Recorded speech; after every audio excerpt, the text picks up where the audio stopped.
Good morning students. சரி, அன்னைக்கு நம்ம என்ன படம் பார்த்தோம்? இந்திய அரசியலமைப்பு. இந்த இந்திய அரசியலமைப்பின் அன்னைக்கு முதல் பகுதியை மட்டும் பார்த்துருந்தோம். ஏன்னா இன்னைக்கு அதனுடைய தொடர்ச்சியா ரெண்டாவது பகுதியை பார்க்க போகிறோம். தொடர்ச்சியா ரெண்டாவது பகுதி வந்து என்ன அப்படின்னு பார்த்தா, இந்த இந்திய அரசியலமைப்புல நான் அன்னைக்கு என்ன சொல்லியிருந்தேன், நம்மளுடைய உரிமைகள் கடமைகள் எல்லாத்தையும் என்ன பண்ணியிருந்தேன் சொல்லியிருந்தேன். அப்படிதானே? நம்ம உரிமைகள் என்ன, நம்ம கடமைகள் என்ன, நமக்குள்ள உரிமைகள் என்று பேச்சு உரிமை, எழுத்து உரிமை, நம்ம இந்தியாவில் சுதந்திரம் வாங்குது, நம்ம குடியுரிமை, இதெல்லாம் நமக்கு உரிமைகள். கடமைகள் என்ன? நம்ம தேசிய கீதத்தை மதிக்கணும், அது மட்டும் இல்லாம பொது சொத்துக்களை எல்லாம் பாதுகாக்கணும், இதெல்லாம் நம்முடைய கடமைகள் அன்னைக்கு அழகா சொல்லி கொடுத்திருந்தேன். ஏன்னா இந்த இந்திய அரசியலமைப்புடைய இரண்டாவது பாகம், அதாவது அரசியலுக்குள்ள வந்தாச்சு. இவ்வளவு நேரம் நமக்குள்ளது தனிப்பட்ட இதை தான் நான் அன்னைக்கு சொல்லி கொடுத்துருந்தேன். அப்படிதானே?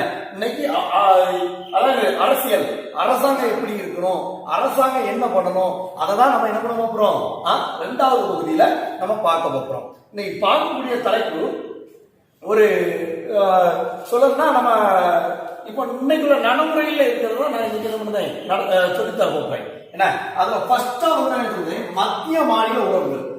மத்திய மாநில, அதாவது state government and central government. என்ன ஸ்டேட் அண்ட் சென்ட்ரல் கவர்மெண்ட், அதாவது மத்திய அரசுக்கும் மாநில அரசுக்குள்ள உறவுகள் எப்படி இருக்கு, அதை பத்தி தான் நம்ம இன்னைக்கு பாடத்துல என்ன பண்ண போறோம், பார்க்க போறோம். அதாவது மத்திய அரசு என்பது என்னன்னா ஹோல் இந்திய அரசு. சொல்லியிருக்கேன், ஹோல் இந்திய அரசு. நம்ம இந்தியாவோட ஒரு மாநிலம், அவ்வளவுதான். தமிழ்நாடு என்பது என்னது, ஒரு இந்தியாவோட ஒரு மாநிலம். அதைத்தான் இந்த மத்திய அரசு சொல்லப்பட்டுள்ளது. இந்த மத்திய அரசுல வந்து என்னன்னா, மத்திய அரசு இந்தியா, மாநில அரசு தமிழ்நாடு. மாநில அரசு தமிழ்நாடு, இந்த ரெண்டுக்குள்ள உறவுகள் எப்படி இருக்கு, அதுதான் இந்த இது பார்த்துருக்கோம். ஏன்னா நம்ம இப்போ ரீசெண்டா போன மேல ஒரு எலெக்ஷன் நடந்துச்சு. அப்படிதானே? ரீசெண்டா போன மேல ஒரு எலெக்ஷன் நடந்துச்சு. என்ன election? MP election. MP election நம்ம 40 பேர் தேர்ந்தெடுத்து எங்க இருக்கணும், மத்திக்கு இருக்கணும். அதான் MP, member of parliament. Member of parliament. யாம் நாட்டில் நம்ம மாநிலத்தில் உள்ள துறைகள் எல்லாம் இந்த எம்பிகள் என்ன பண்ணுவாங்க, பாராளுமன்றத்தில் என்ன பண்ணுவாங்க, குறைகளை சொல்லுவாங்க. ஏன்னா இதே ஒரு 4 வருஷத்துக்கு முன்னாடி ஒரு எலெக்ஷன் நடந்துச்சு. 4 வருஷத்துக்கு முன்னாடி எலெக்ஷன் நடந்துச்சு. அந்த எலெக்ஷனுக்கு வந்து மாநில அரசு, அது வந்து சட்டமன்றம். இந்த மத்திய அரசு வந்து என்னன்னா பாராளுமன்றம். இது பாராளுமன்றம், இது சட்டமன்றம். என்ன இங்க அனுப்போம், இது வந்து எம்எல்ஏ. இது மாநில அரசு எம்எல்ஏ. சரி, இந்த உறவுகள் எப்படி இருக்கு? இந்த மத்திய மாநில உறவுகள் மூன்று விதமா பிரிக்காங்க. என்னது? 3 விதமா பிரிக்காங்க. ஒன்னு சட்டமன்ற உறவுகள், இரண்டாவது நிர்வாக உறவுகள், மூணாவது நிதி உறவுகள். சட்டமன்றம் என்ன? இப்ப இதைதான் நான் சொல்லி தரேன். இந்த சட்டமன்ற உறவுகளை பத்தி நான் இப்ப சொல்லுங்க பாருங்க. சட்டமன்ற உறவுகள் நான் ஆல்ரெடி நான் சொல்லிட்டேன். இந்த மத்திய பாராளுமன்றம் 40 பேர். அதாவது நம்ம தமிழ்நாட்டில் உள்ள குறைகளை ஒரு ஏரியாவில், இப்ப திருநெல்வேலி ஒரு பாராளுமன்ற தொகுதி. என்ன நமக்கு இப்ப எம்பி வந்து யாரா, ஞானத்திரவியம். ஏன்னா நம்ம திருநெல்வேலி மாவட்டத்துக்கு எம்பி வந்து யாரு, ஞானத்திரவியம். இப்படி ஒவ்வொரு இடத்துக்கும் எம்பிகள் உண்டு. ஏன்னா ஒவ்வொரு இடத்துக்கும் எம்பி உண்டு. அதாவது நம்ம மாவட்டம் திருநெல்வேலி பாராளுமன்ற தொகுதிக்கு.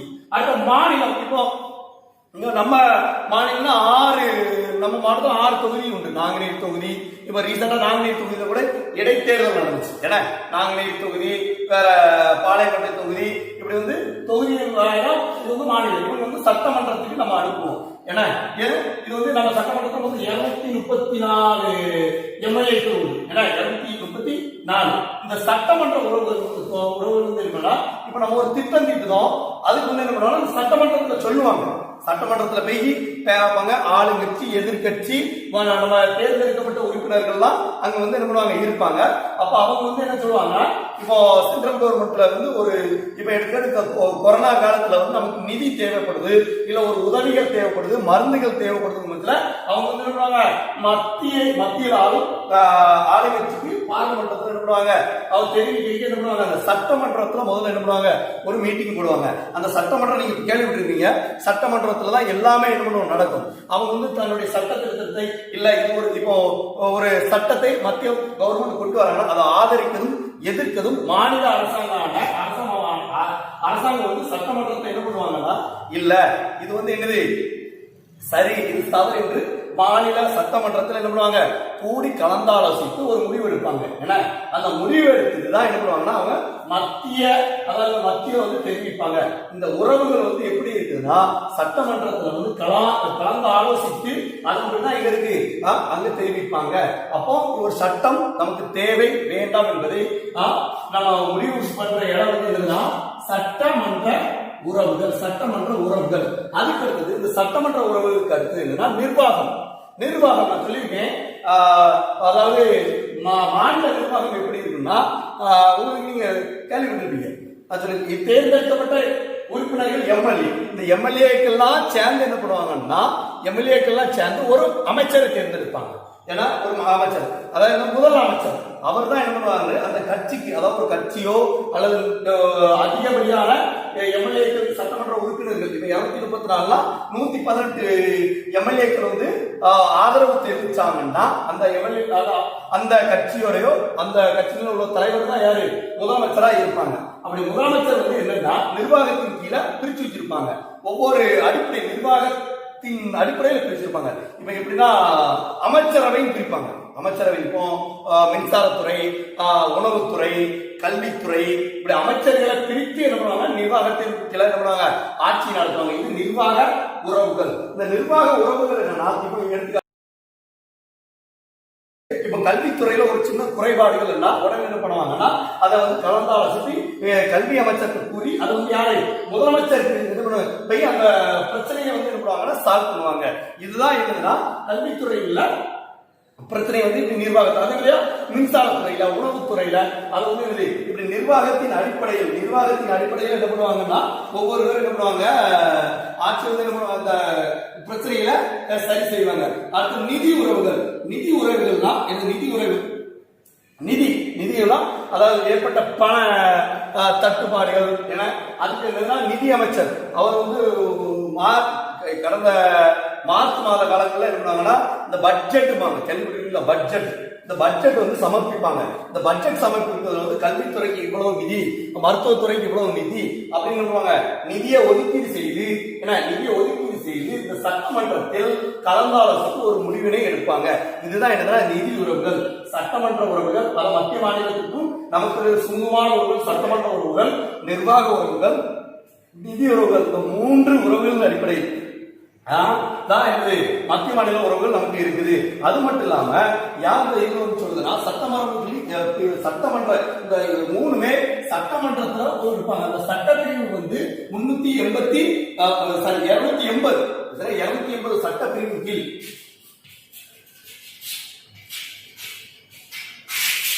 பிரிவு 280 கீழே தான் என்ன பண்ணுவாங்க ஒரு முடிவை எடுப்பாங்கன்னு கூறப்பட்டுள்ளது.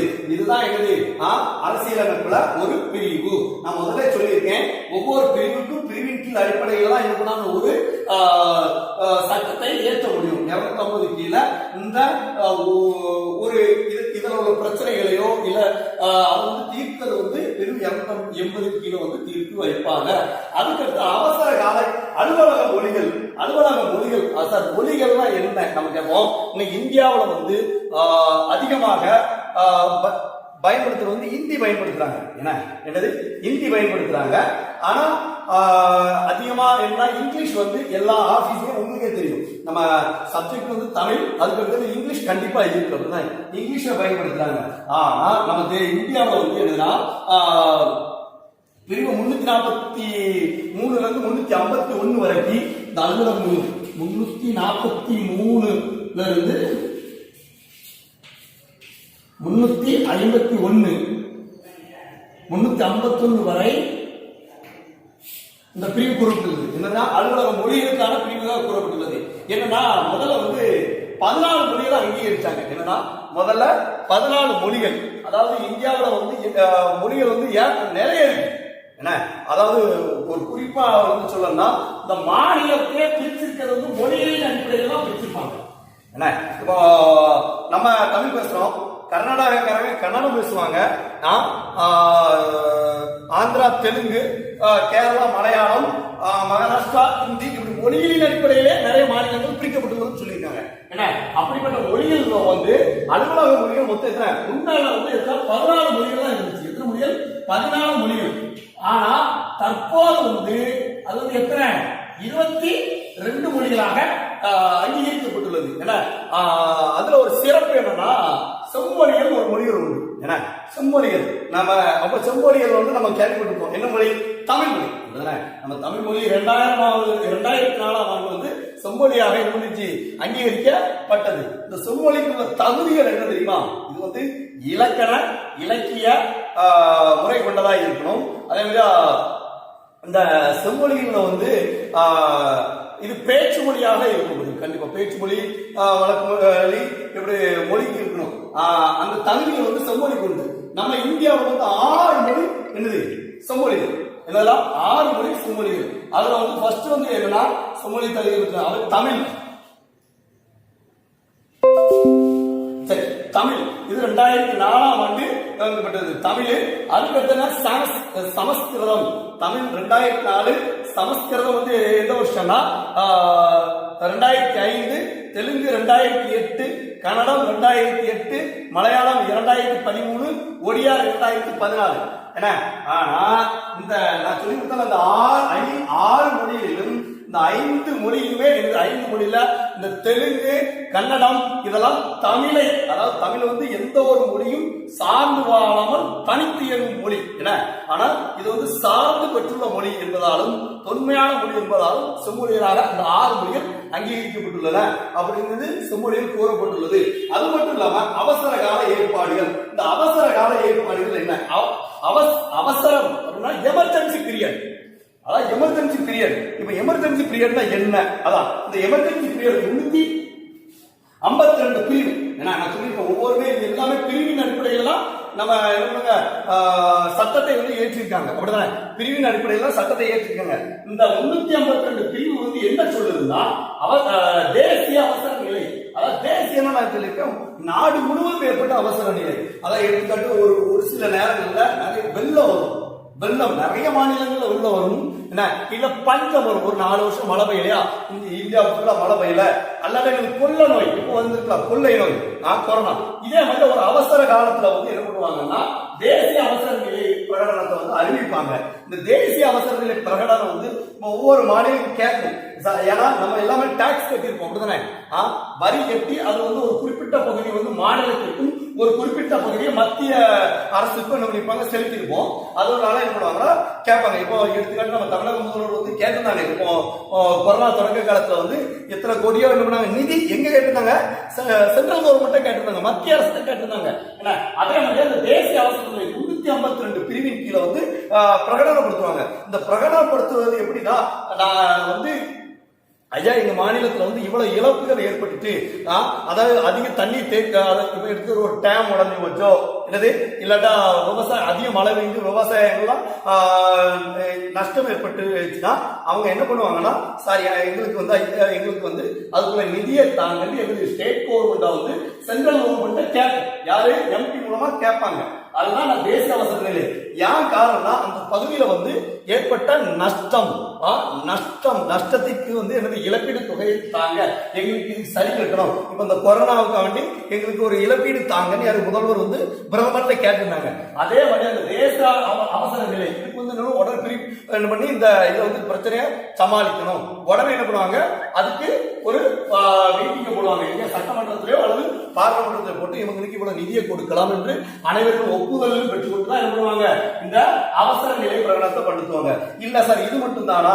இல்ல நிறைய தீவிரவாத பிரச்சனைகள் ஏதாவது ஒரு பிரச்சனைகள் வரும்போது இந்த தேசிய அவசர நிலையை வந்து யாரு மத்திய மாநில அரசுகள் வந்து என்ன பண்ணலாம், பிரகடனப்படுத்தலாம். அதுக்குள்ள மாநில அவசர நிலை சார் சரி இது வந்து தேசிய அவசர நிலைனா இப்ப இந்தியாவுக்குள்ள பிரச்சனை இருக்கு, அதனால அவங்க வந்து என்ன பண்ணுவாங்க அந்த பிரகடனத்தை வந்து ஏற்படுத்துறாங்க. சரி மாநில அவசர நிலைனா அதாவது மாநிலத்துக்கு மட்டும், அதாவது இது வந்து அதிகமா யார் கையில் கண்ட்ரோல்ல இருக்குன்னா இது வந்து யாரு? பிரசிடென்ட். யாரு? பிரசிடென்ட் வந்து பிரசிடென்ட்டா ஒரு ஒப்புதல் பெறுவாங்க. பிரசிடென்ட்டா சட்டப்பிரிவின் கீழ் 352 கீழே தான் இது வந்து பிரகடனப்படுத்த முடியும். ஆனா மாநில அவசர நிலை என்பது அதே போலதான் யாருன்னா கவர்னர்ட்ட ஒப்புதல் பெறுவாங்க. கவர்னர் என்ன? கவர்னர்ட்ட பண்ணுவாங்க ஒப்புதல் பெறுவாங்க. அதாவது ஆளுநர், இது குடியரசு தலைவர். சரியா? இது ஆளுநர், இது குடியரசுத் தலைவர் என்ன பண்ணுவாங்க, ஒப்புதல் பெற்று என்ன பண்ணுவாங்க, இந்த நிலையை இருப்பாங்க. இப்ப மாநிலம்னா இப்ப எடுத்துக்காட்டு நம்ம இதுல வர்தா புயல் வந்திருந்து, கஜா புயல் சென்னையில வந்திருந்து, அங்க வந்து ரொம்ப பாதிப்புக்குள்ளானாங்க. ஏன்னா பாதிப்புக்குள்ளாமச்சுல அது வந்து மாநில அவசர நிலையா பிரகடனப்படுத்தி என்ன பண்ணாங்க, அவங்களுக்கு என்ன பண்ணாங்க, உதவிகளை செய்து மீண்டும் அவர்கள் ரெக்கவர் ஆகி பழைய நிலைமைக்கு வருவதற்கு என்ன பண்ணுவாங்க, உதவிகள் புரிந்தது. இந்த பிரிவு தான் 356. சரி சார், இந்த ரெண்டு பிரிவுமே ஒரு எமர்ஜென்சி பீரியட் அப்படிதானே. அதாவது ஒரு எதிர்பாராத மழையோ அல்லது ஒரு விபத்தோ அல்லது ஒரு கொள்ளை நோயோ அதன் மூலம் ஏற்பட்ட உதவி தான் தேசிய அவசர நிலை அண்ட் மாநில அவசர நிலை, எமர்ஜென்சி பீரியட். அதான் நிதி சார்ந்த அவசர நிலை.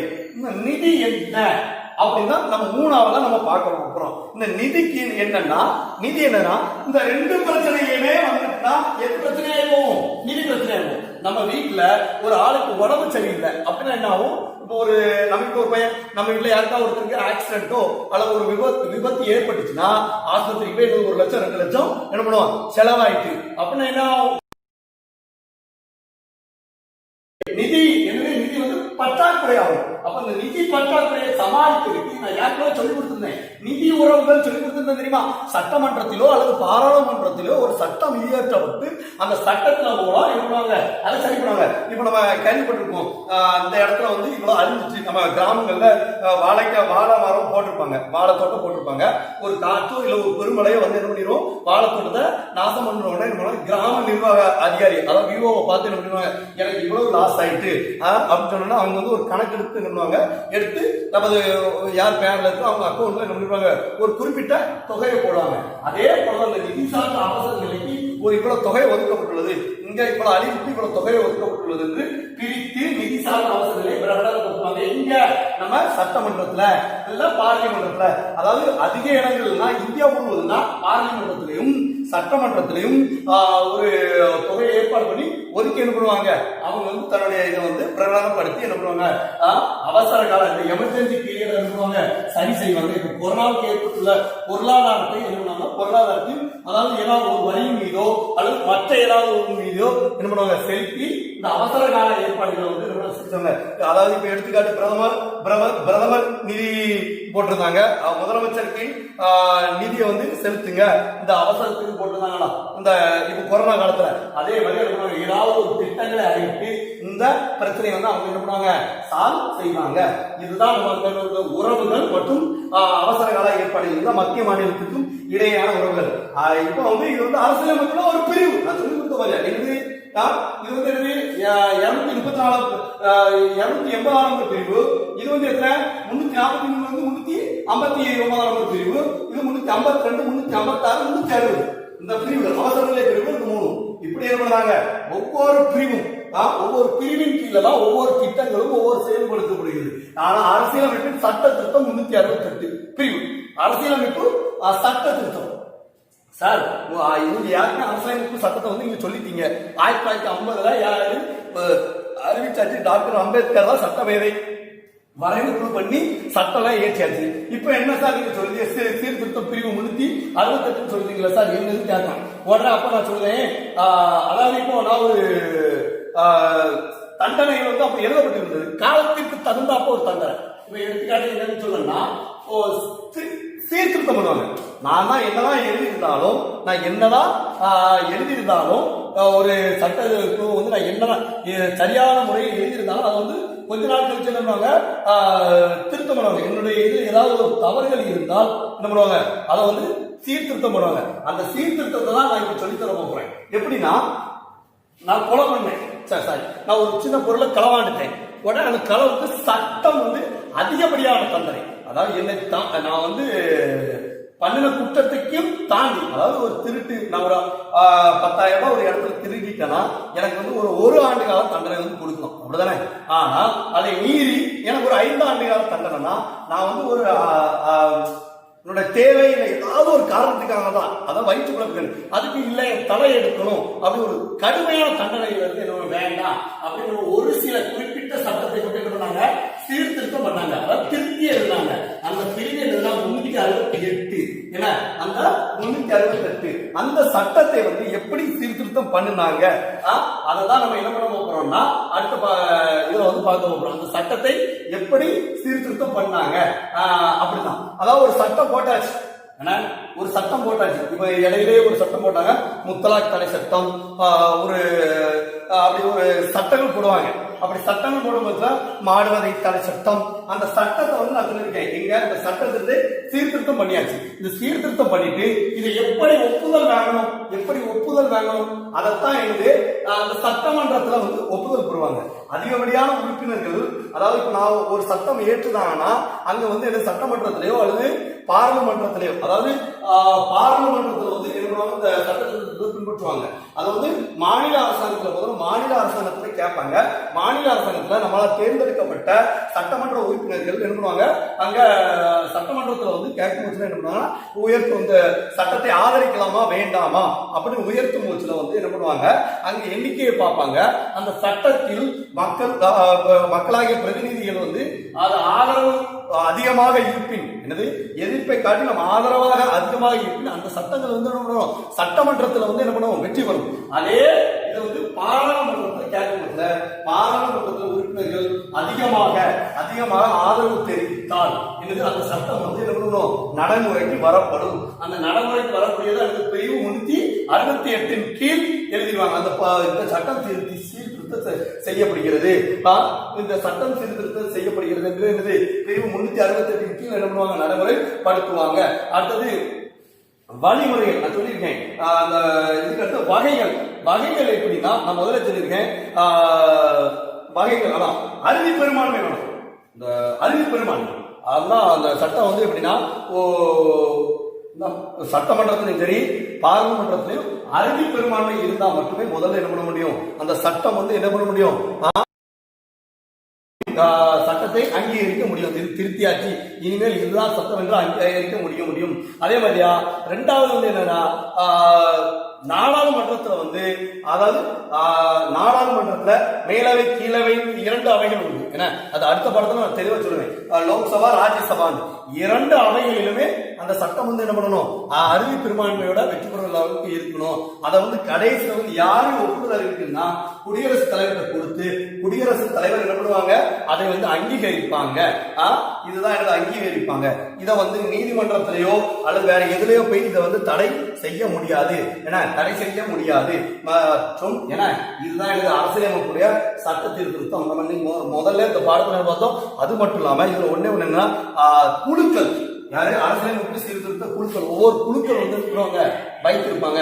அந்த குழுக்கள் வந்து யாருன்னா எம்என் வெங்கடாச்சலையா என்ன பண்ணுவாரு, அவர் தான் லாஸ்டா என்ன பண்ணாரு, அவர் 2000 ஆண்டு நியமிக்கப்பட்டாரு. இந்த குழுக்கள் மூலம் தலைவராக இருந்தார். இந்த சீர்திருத்தம், அதாவது இந்த சட்டம் சரி, இந்த சட்டம் தவறு, ஏன்னா காலத்திற்கு தகுந்தாப்ப இந்த சட்டத்தை சீர்திருத்தம் இப்பொழுது பண்ணிட்டு எம்என் வெங்கடாச்சலையா ஏன்னா இந்த சட்ட திருத்தம், இந்த அரசியலமைப்பு பாடத்தை வந்து இன்னைக்கு பார்த்துருக்கோம். அப்படிதானே இந்த 2 பாடங்களிலும் இந்த அரசியலமைப்பு பாடவளத்துல என்னெல்லாம் உங்களுக்கு நீங்க இப்ப தெரிஞ்சுக்கிறீங்கன்னா, இந்த அரசியலமைப்பு வந்து நம்ம ஒரு இந்திய குடிமகனா இருந்தால் நமக்கு உரிமைகள் உண்டு, பல கடமைகள் உண்டு. அப்படிதானே உரிமைகள் என்னெல்லாம் இருக்கு, உரிமைகள் என்னது, நம்ம வந்து எங்கேயும் பேச்சுரிமை, எழுத்துரிமை, அப்படி முக்கியமான உரிமைகள் உண்டு. 2வது என்னதுன்னா, நம்ம வந்து நம்ம கடமைகள் வந்து நம்ம தேசிய கீழத்தை பாதுகாத்துக் கொள்ளணும், மரியாதை செலுத்தணும், பொது சொத்துக்களை பாதுகாத்துக் கொள்ளணும். அதே மாதிரியா உரிமை என்னது, சமத்துவ உரிமை, சுதந்திர உரிமை, சொத்து உரிமை, இதெல்லாம் உரிமைகள் உண்டு. அது மட்டும் இல்லாம முக்கியமான உரிமை என்னன்னா, 14 வயதுக்கு உட்பட்ட குழந்தைகள் வந்து கல்வி பெறக்கூடியது முக்கியமான இது. அதுக்கு அடுத்து என்னன்னா, இதெல்லாம் நம்முடைய தனிப்பட்ட உரிமைகள். அதாவது நம்ம சுதந்திர இந்தியாவில் மனிதனானவன் அனுபவிக்கக்கூடிய உரிமைகள். என்ன அடுத்தது சட்ட உரிமைகள். சட்ட உரிமைனா கவர்மெண்ட்டுக்கும் ஒரு சில உரிமைகள் இருக்கிறது. அந்த உரிமைகள் மத்திய மாநில உறவுகள்ல உள்ள உறவுகள், அதுல உள்ள முறைகள் எல்லாம் இந்த பாடத்துல படிச்சாச்சு. சரி, இப்ப இந்த பாடம் வந்து என்னது, அரசியலமைப்பு பாடத்தை முடிச்சாச்சு. இந்த பாடத்துல வந்து ஒன்பது வந்து என்ன இருக்கு, அதை வந்து நீங்க தேடி குறிச்சிருப்பீங்கன்னு நான் நினைக்கிறேன். குறிச்சுக்கோங்க. ஏன்னா நான் ஒரு 2 நாட்கள், ஏன்னா நீங்க 2 நாள்ல வாசிச்சு நீங்க குறிச்சிருவீங்க. ஒரு 2 நாள் கழித்து என்ன பண்ணுவேன், இதற்குள்ள விடையை வந்து நான் வந்து என்ன பண்ணுவேன், உங்களுக்கு அனுப்புவேன். அதை படிங்க, புக்கை லேசா வாசிச்சு ஒன்பதெல்லாம் எழுதி பாருங்க. ஏன்னா நன்றி, வணக்கம். இது கற்பனை தான் கடவுள்.